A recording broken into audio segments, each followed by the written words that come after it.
ही स्वामी समर्थ. संत हे ईश्वराचे सगुण रूप असतात. संत हे ईश्वराचे सगुण रूप असतात. त्यामुळे ईश्वराचे सर्व गुण त्यांच्यामध्ये आढळतात. त्यामुळे ईश्वराचे सर्व गुण त्यांच्यामध्ये आढळतात. या गोष्टीवर श्रद्धा असलेल्या भक्तांना त्याची प्रचिती अनेक वेळा आलेली असते. या गोष्टीवर श्रद्धा असलेल्या भक्तांना याची प्रचिती अनेक वेळा आलेली असते. परंतु काही लोकांना यावर विश्वास नसतो. अशा वेळी संत प्रतिदिन घडणाऱ्या घटनांमधून त्यांना त्याची जाणीव करून देतात. आणि ईश्वराप्रती त्यांची श्रद्धा वाढवतात. दत्त अवतारी अक्कलकोटचे श्री स्वामी समर्थ यांनी एका मुलाला संत हे ईश्वराप्रमाणे सर्वज्ञ असतात याची जाणीव कशी करून दिली ते आपण पाहूया. दत्त अवतारी अक्कलकोटचे श्री स्वामी समर्थ यांनी एका मुलाला संत हे ईश्वराप्रमाणे सर्वज्ञ असतात याची जाणीव कशी करून दिली ते आपण पाहूया. श्री स्वामी समर्थ. आपले भक्त श्री सोळाप्पा यांच्या आग्रहास्तव त्यांच्याकडे राहावयास गेले. श्री स्वामी समर्थ आपले भक्त श्री सोळाप्पा यांच्या आग्रहास्तव त्यांच्याकडे राहावयास गेले. एके दिवशी सोळाप्पांच्या घरी त्यांची मेहुणी आली होती. रात्री झोपताना तिने आपली नथ अंथरुणावर ठेवून झोपली. सोळाप्पांच्या पुतण्याने ते पाहिले. प्रतिदिन पहाटे उठून तो बागेत फुले आणावयास जात असे. त्या दिवशी जातेवेळी त्याने नथ हळूच पळवली. बाई सकाळी उठून पाहते तर ती घाबरली आणि सर्वत्र नथ शोधू लागली, पण नथ काही सापडली नाही.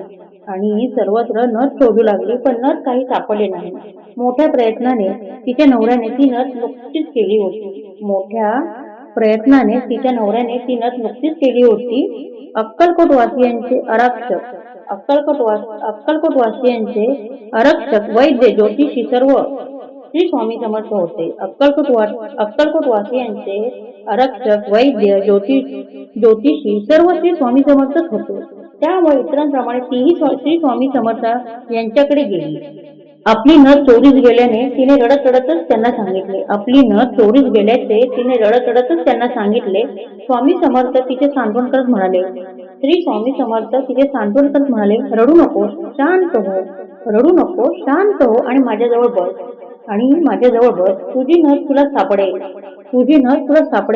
बाईने आपले डोळे पुसले आणि ती श्री स्वामी समर्थ यांच्याजवळ बसली. एक घंटा गेला. पुन्हा एकदा ती श्री स्वामी समर्थांजवळ विनवणी करू लागली.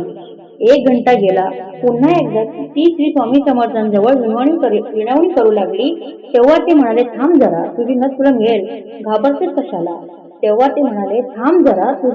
मिळेल, घाबरतेस का? थोड्या वेळाने चोरी करणारा मुलगा फुले देवळात ठेवून घरात आला. श्री स्वामी समर्थ त्याला पाहून म्हणाले, अरे ती रडत आहे, तिची नथ तिला दे. ते ऐकून तो मुलगा जरा सापटपला. पण लगेचच स्वतःला सावरून कुठली नथ मला काही ठाऊक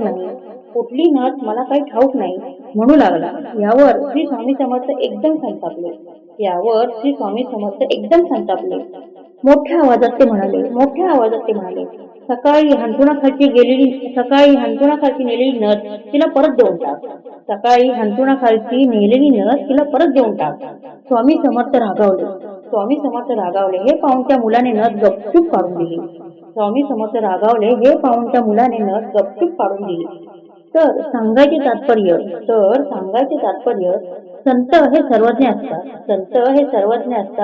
तुम्हाला या गोष्टीतून कळल्या असेलच. संतांपासून काहीच लपून राहत नाही. चोरी करणे, खोटे बोलणे महापाप आहे. आपल्याला वाटते ईश्वराला काही कळत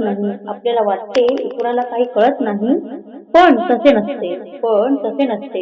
केलेले पाप केव्हा ना केव्हा उघडकीस येतात. म्हणून नेहमी सचोटीने राहा. श्री स्वामी समर्थ. चूक भूल माफ असावी.